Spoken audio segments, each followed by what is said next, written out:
ഈ പറയുന്ന അഴിമതി ആരോപണങ്ങളെ തെളിയിക്കാൻ രേഖകളുണ്ടോ എന്നും ചോദിച്ചു. ആ രേഖകളുടെ കാര്യം പറയുമ്പോഴാണ് ശങ്കരാടിയുടെ ഓർമ്മ വരുന്നത്. രേഖകളുണ്ടോ എന്ന് ചോദിക്കുമ്പോൾ ഉണ്ട്, രേഖകളുണ്ടെന്നും പറഞ്ഞു. കൈരേഖകളാണ് എനിക്കെതിരെ അന്ന് വന്നൊരു അഴിമതി ആരോപണം, 3 കോടിക്ക് ഉള്ള അഴിമതി ആരോപണം. അപ്പം അന്നത്തെ 3 കോടി ഇന്ന് 20 കോടി ആയാൽ അദ്ദേഹം എക്കണോമിക്സ് പറയാതെ പറയുകയാണ് മണി വാല്യൂ കുറഞ്ഞു. അപ്പോൾ അന്നത്തെ 3 കോടി അപേക്ഷിച്ച് നോക്കുമ്പോൾ ഇന്നത്തെ 20 കോടി ഒന്നുമല്ല. MP ഗോവിന്ദൻ പറയുന്നത് അപ്പക്കച്ചവടം പോലെ കണക്കാക്കിയാൽ മതി. കാരണം MP ഗോവിന്ദൻ എന്താ പറയുന്നതെന്ന് MP ഗോവിന്ദന് ഒരു അറിയില്ല.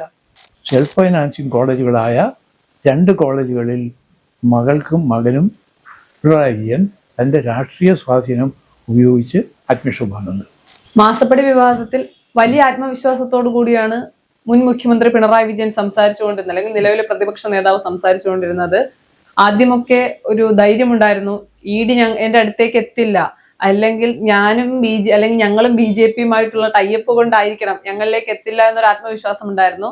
നമ്മളിപ്പോ കാണുന്നത് ആത്മവിശ്വാസം കുറഞ്ഞു വരികയാണ്. എന്നാലും പിണറായി വിജയൻ ഇപ്പോഴും ഉള്ളിന്റെ ഉള്ളിൽ പറയുന്നുണ്ട്, ഇതൊക്കെ ഞാനങ്ങ് ഊരിപ്പോകും, ഇതൊന്നും വലിയ കാര്യമല്ല. കഴിഞ്ഞ ദിവസം അദ്ദേഹം അത് തന്നെയാണ് സൂചിപ്പിച്ചത്, ഇത് വലിയ കേസൊന്നുമല്ല, ഇത് വലിയ കാര്യമല്ല, എന്റെ കൈകൾ ശുദ്ധമാണെന്ന് ആവർത്തിച്ച് പറയുന്നുണ്ട്. ഇത് കൈകൾ ശുദ്ധമായിട്ടാണോ അതോ ജനങ്ങളെ തെറ്റിദ്ധരിപ്പിക്കുന്നതാണോ? കൈകൾ ശുദ്ധമാണെന്ന് മാത്രമല്ല, ഈ പറയുന്ന അഴിമതി ആരോപണങ്ങളെ തെളിയിക്കാൻ രേഖകളുണ്ടോ എന്നും ചോദിച്ചു.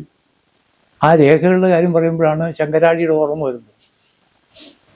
രേഖകളുണ്ടോ എന്ന് ചോദിക്കുമ്പോൾ ഉണ്ട്, രേഖകളുണ്ടെന്നും പറഞ്ഞു. കൈരേഖകളാണ് ആ സിനിമയിൽ ശങ്കരാടി കാണിക്കുന്നത്. ആ രേഖകൾ ഇപ്പോഴും ഉണ്ട്. അത് 2 പ്രാവശ്യം ഉയർത്തി കാണിച്ചു. അഴിമതിയുടെ രേഖകളാണ് കൈമേളുള്ളത്, അല്ലാതെ അഴിമതി മുക്തതയുടെ രേഖ അല്ല എന്ന് കാലക്രമേണ തെളിയിക്കപ്പെടും എന്നാണ് ഞങ്ങളെപ്പോലുള്ളവർ വിശ്വസിക്കുന്നത്. കാരണം അത് മാത്രമല്ല, അദ്ദേഹം വേറൊരു കാര്യം കൂടെ പറഞ്ഞു. ഈ 20.5 എന്തോ കോടിയാണ്, പിന്നെ 85 ലക്ഷം രൂപ പണം വെളുപ്പിച്ചു, വിദേശത്ത് കൊണ്ടുപോയി, കറൻസി കടത്തി കൊണ്ടുപോയി. അതൊരു വലിയ തുകയൊന്നുമല്ല എന്നാണ് പറയുന്നത്. കാരണം അദ്ദേഹം പറഞ്ഞ് ഞാൻ വൈദ്യുതി മന്ത്രിയായി പിന്നെ നിയമിക്കപ്പെടാൻ പോകുന്നു എന്ന വാർത്ത വന്നപ്പോൾ എനിക്കെതിരെ അന്ന് വന്നൊരു അഴിമതി ആരോപണം 3 കോടിക്ക് ഉള്ള അഴിമതി ആരോപണം. അപ്പം അന്നത്തെ 3 കോടി ഇന്ന് 20 കോടി ആയാൽ അദ്ദേഹം എക്കണോമിക്സ് പറയാതെ പറയുകയാണ് മണി വാല്യൂ കുറഞ്ഞു. അപ്പോൾ അന്നത്തെ 3 കോടി അപേക്ഷിച്ച് നോക്കുമ്പോൾ ഇന്നത്തെ 20 കോടി ഒന്നുമല്ല. ആ രീതിക്ക് അതിനെ എടുക്കുകയാണെങ്കിൽ ഒരു തമാശയായിട്ട് നമുക്ക് അതിനെ കാണാൻ കഴിയും. ഗൗരവമായിട്ട് പറഞ്ഞതാണെങ്കിൽ അത് മുഖ്യമന്ത്രി സ്ഥാനത്തിരിക്കുന്ന ഒരാളിനോ ഇപ്പോൾ പ്രതിപക്ഷ സ്ഥാനത്തിരിക്കുന്ന ഒരു CPM നേതാവ് എന്നുള്ള നിലയ്ക്കോ പോളിറ്റ് ബ്യൂറോ മെമ്പർ എന്നുള്ള നിലയ്ക്കോ അദ്ദേഹത്തിന് മാത്രമല്ല ആ പാർട്ടിക്കും ഈ പ്രസ്ഥാനത്തിനും തന്നെ അപമാനമാണ്. ഇപ്പൊ ഈ ഒരു വിഷയത്തിൽ UDF വ്യക്തമായിട്ടുള്ള UDFിന്റെ ഒരു നിലപാടുണ്ട്, സർക്കാരിനൊരു നിലപാടുണ്ടെന്ന് പറയുമ്പോഴും വലിയ രീതിയിൽ CPMനെതിരായ ഒരു സംസാരം ഉണ്ടാകുന്നില്ല. കഴിഞ്ഞ ദിവസം BJP നേതാക്കൾ പറഞ്ഞു, ഇനി മാസപ്പടി വിവാദം എത്തുന്നത് അന്നത്തെ പ്രതിപക്ഷം ഇപ്പോഴത്തെ ഭരണപക്ഷത്തിലേക്കായിരിക്കും, അതുകൊണ്ടുള്ള മൗനമാണെന്ന്. അത്തരം ഒരു മൗനമായി കണക്കാക്കാൻ പറ്റും? അത് എത്രമാത്രം ചെയ്യാമെന്ന് എനിക്ക് തോന്നുന്നില്ല. അത് പഴയ BJP സംസ്ഥാന പ്രസിഡന്റ് K സുരേന്ദ്രന്റെ പ്രസ്താവനയില്ലേ, സുരേന്ദ്രൻ പലതും പറയും. അങ്ങനെ പലതും പറഞ്ഞുകൊണ്ടാണ് സുരേന്ദ്രന് ഇവിടുത്തെ സംസ്ഥാന പ്രസിഡന്റ് സ്ഥാനം നഷ്ടപ്പെട്ടത്. അത് കൃത്യമായിട്ട് എനിക്കറിയാം. അതിൻ്റെ പിന്നിൽ ഘടകങ്ങൾ എന്നതിനെക്കുറിച്ച് എനിക്കറിയാം. ഞാനിതിപ്പോൾ പറയുന്നില്ല, കാരണം അത് എന്നെ ബാധിക്കുന്ന കാര്യമല്ലാത്തതുകൊണ്ട്, എൻ്റെ പ്രസ്ഥാനത്തെയും ബാധിക്കുന്ന കാര്യമില്ലാത്തതുകൊണ്ട്. K സുരേന്ദ്രൻ പറയുന്ന അത്ര ഗൗരവമായിട്ട് എടുക്കേണ്ടതാണ് എന്ന് എനിക്ക് തോന്നുന്നില്ല. അതല്ലെങ്കിൽ UDF തന്നെ തെളിയിക്കട്ടെ, സുരേന്ദ്രൻ്റെ പ്രസ്താവന തെറ്റാണെന്നും ഞങ്ങൾക്ക് ഇത് താല്പര്യമുണ്ടെന്നും ഞങ്ങളിത് ഗൗരവമായിട്ട് എടുക്കുമെന്നും UDF തന്നെ വ്യക്തമാക്കട്ടെ. അല്ലാതെ നമുക്കിത് ആർക്കും വേണ്ടി പറയാനോ ആർക്കും എതിരായി പറയാനോ ആ കാര്യത്തിൽ അഴിമതിയാ പ്രശ്നം. അഴിമതിയുടെ പ്രശ്നത്തിൽ വളരെ സൂക്ഷിച്ച് നമ്മൾ കൈകാര്യം ചെയ്തില്ലെങ്കിൽ വളരെ കുഴപ്പമാണ്. MP ഗോവിന്ദൻ അടക്കമുള്ള ആളുകൾ പറയുന്നത് ഇത് രാഷ്ട്രീയമായിട്ടുള്ള വേട്ടയാടലാണ്.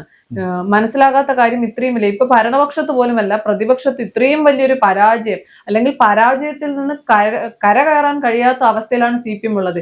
ഇവരെ ഇനി രാഷ്ട്രീയമായി ED വേട്ടയാടിയിട്ട് എന്താണ് പ്രയോജനം? നിരന്തരമായി ഇത് തന്നെയാണ് MP ഗോവിന്ദൻ പറഞ്ഞുകൊണ്ടിരിക്കുന്നത്. MP ഗോവിന്ദൻ പറയുന്നത് അപ്പക്കച്ചവടം പോലെ കണക്കാക്കിയാൽ മതി. കാരണം MP ഗോവിന്ദൻ എന്താ പറയുന്നതെന്ന് MP ഗോവിന്ദന് ഒരു അറിയില്ല. ഇത് സാധാരണഗതിയിൽ ഈ ഏതോ ഒരു സിനിമയിൽ ഞാൻ കണ്ടിട്ടുണ്ട്. ആ, പിന്നെ ഒരു പ്രതിയാണെന്ന് സംശയിക്കുന്ന ഒരാളിനോട് നടന്നതിൻ്റെ ആ ക്രമം തെറ്റാതെ പറയാൻ ഈ തെളിവെടുക്കുന്ന ആൾ ചോദിക്കുമ്പോൾ പറയും, ഒന്നും കൂടെ പറയാമോ എന്ന് ചോദിക്കും. പറയാൻ പറ്റില്ല.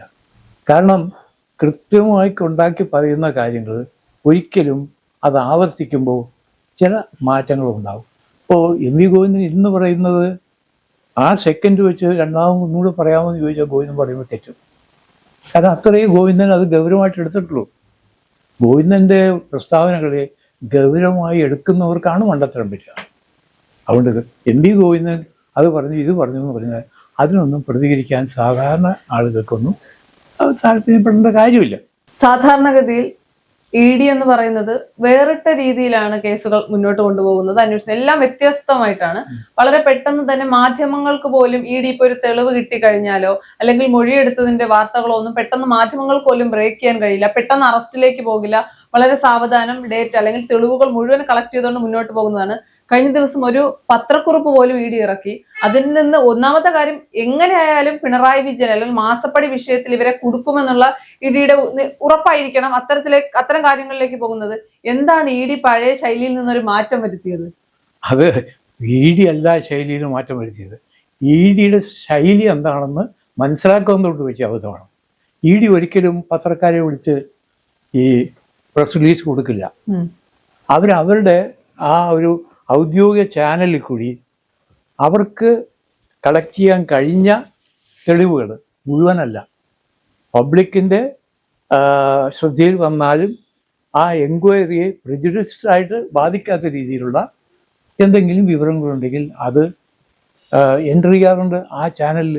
അവരുടെ ആ ഒരു മീഡിയയിൽ അവർ കാണിക്കും. അത് നോക്കാത്തത് EDയുടെ കുറ്റമല്ല. ഇത്തവണ അത് ചെയ്തു എന്ന് പറഞ്ഞാൽ അവർക്ക് നിക്കക്കള്ളിയിലുണ്ടായി. അവർക്കെതിരായി പിന്നെ അവരുടെ പ്രോപ്പർട്ടി നശിച്ചെന്ന് മാത്രമല്ല, അവരുടെ ശാരീരികമായി പോലും അവരില്ലായ്മ ചെയ്യത്തക്ക രീതിയിൽ സംഘടിതമായൊരു ആക്രമണം നടന്നപ്പോൾ അവരുടെയും ആഫ്റ്റർ ഓൾ അവരും മനുഷ്യരല്ലേ, അവർക്കും തിരിച്ചടിക്കാൻ നിയമം അനുവദിക്കുമെങ്കിൽ ആ തിരിച്ചടി പരമാവധി ആ രീതിയിൽ അവർ പ്രയോഗിച്ചു എന്ന് മാത്രമേ പത്രക്കുറിപ്പ് കൊണ്ട് വായിച്ചെടുക്കേണ്ടതുള്ളൂ.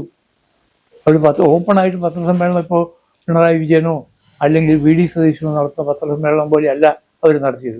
അവർ റിപ്പോർട്ട് ചാനലിന് കൊടുത്തു, പ്രസിദ്ധീകരിക്കാവുന്ന ചാനലിൽ പ്രസിദ്ധീകരിച്ചു. പ്രസിദ്ധീകരിച്ചു എന്നുള്ളതിൻ്റെ പേരിൽ ഒരു പത്ര ഉടമയുടെ പേരെടുത്ത് വിമർശിക്കേണ്ട കാര്യമുണ്ടോ? മനോരമ പത്രാധിപര് മാമൻ മാത്യുവിന് പേരെടുത്ത് 2 പ്രാവശ്യം. എന്താണ് ഇത്ര ഒരു ധാർമ്മിക രോഷം ഉണ്ടാകാൻ? സ്വന്തം ധാർമ്മികത ആര് ചോദ്യം ചെയ്താലും അത് സഹിക്കാൻ പറ്റാത്ത രീതിക്കുള്ള കമ്പോഷർ എന്ന് പറയുന്ന ഒരു ബേസിക് ആയിട്ടുള്ള ഹ്യൂമൻ ക്വാളിറ്റി ഉണ്ട്, ലീഡർഷിപ്പ് ക്വാളിറ്റി. ആ കമ്പോഷർ എന്തുകൊണ്ടോ പിണറായി വിജയന് നഷ്ടപ്പെട്ടു എന്നാണ് അദ്ദേഹത്തിൻ്റെ സമീപകാലത്തെ ചില പ്രതികരണങ്ങളിൽ നിന്ന് നമുക്ക് വായിച്ചെടുക്കാൻ കഴിയുന്നത്. പിണറായി വിജയൻ പറഞ്ഞു, എന്റെ മകളായതുകൊണ്ടാണ് ഈ തരത്തിൽ ആക്രമിക്കുന്നതെന്ന്. അപ്പൊ ആരുടെ മകളാണ് എന്നുള്ളതല്ല സത്യത്തിൽ കേരളത്തിന്റെ വിഷയം. തന്റെ മകളായതുകൊണ്ട് അല്ലെങ്കിൽ പിണറായി വിജയന്റെ മകളായതുകൊണ്ടല്ല ED ചോദ്യം ചെയ്യുന്നത്. അഴിമതിയോ തെറ്റോ ചെയ്തിട്ടുണ്ടെങ്കിലാണ് എന്ന് എന്തുകൊണ്ടാണ് പിണറായി വിജയൻ മനസ്സിലാക്കാത്തത്? ഇത് കുറച്ചുകൂടെ കടന്നു പറഞ്ഞാൽ ഈ പിന്നെ റിയാസ് പറഞ്ഞില്ലേ, ഈ അയാളുടെ ഭാര്യ വീണ വിജയൻ ഹൈലി ക്വാളിഫൈഡ് ആണ്. അവർക്ക് എന്തുകൊണ്ടും സാമ്പത്തിക ശേഷിയുണ്ട്. അതുകൊണ്ട് അവർ ഒരു വ്യവസായം തുടങ്ങി എന്നാണ്. ഈ ഹൈലി ക്വാളിഫൈഡ് എന്ന് പറയുന്ന ഒരാളിന് എങ്ങനെയാണ് ആ ക്വാളിഫൈഡ് ആയ ആളിന് അതിന് അർഹമായ രീതിയിൽ പ്രവേശനം കിട്ടിയത്? ഏതെല്ലാം അനർഹമായ മാർഗങ്ങളിലൂടെയാണെന്ന് നാട്ടുകാർക്കൊക്കെ അറിയാം. അതൊന്ന്. പിന്നെ പിണറായി വിജയൻ്റെ മകനാണെങ്കിലും ഏത് തരത്തിലാണ് ഉന്നത വിദ്യാഭ്യാസത്തിന് വളരെ പ്രൊഫഷൻസി ഉള്ള ഒരു സ്ഥാപനത്തിൽ അഡ്മിഷൻ കിട്ടിയതിൻ്റെ മാർഗവും പലർക്കും അറിയാവുന്നതാണ്. അപ്പം അങ്ങനെ പറഞ്ഞാൽ ഇവരെങ്ങനെ ക്വാളിഫൈഡ് ആയി എന്നുള്ളതിനെ കുറിച്ച് പോലും അതിൻ്റെ ബാക്ക്ഗ്രൗണ്ട്, കോഴ്സ് അവർ പഠിച്ച പാസ്സായതായിരിക്കും, അതിനൊന്നും ഞാൻ കുറ്റം പറയുന്നില്ല. പക്ഷേ അതിൽ കിട്ടിയ മാർക്ക്, അതേസമയം സെൽഫ് ഫൈനാൻസിങ് സ്ഥാപനങ്ങൾക്കെതിരായി SFI കുട്ടികൾ പോലീസിൻ്റെ അടി വാങ്ങിക്കുന്ന സമയത്താണ് സെൽഫ് ഫൈനാൻസിങ് കോളേജുകളായ 2 കോളേജുകളിൽ മകൾക്കും മകനും പിണറായി വിജയൻ തൻ്റെ രാഷ്ട്രീയ സ്വാധീനം ഉപയോഗിച്ച് അഡ്മിഷൻ വാങ്ങുന്നത്. അത് നിഷേധിക്കുമെന്ന് എനിക്കറിയില്ല, നിഷേധിക്കാൻ കഴിയുമെന്നും എനിക്ക് തോന്നുന്നില്ല. ആ കോളേജുകളുടെയും ബന്ധപ്പെട്ട ആളുകളുടെയും പേരും ഞാൻ പറയുന്നില്ല, എല്ലാവർക്കും അറിയാം, പേപ്പറിലൊക്കെ വന്നതാണത്, TV യിലും ചർച്ചകളിലും വന്നതാണ്, ആരാണ് അതിനെ സഹായിച്ചതെന്നൊക്കെ ഉള്ള കാര്യം.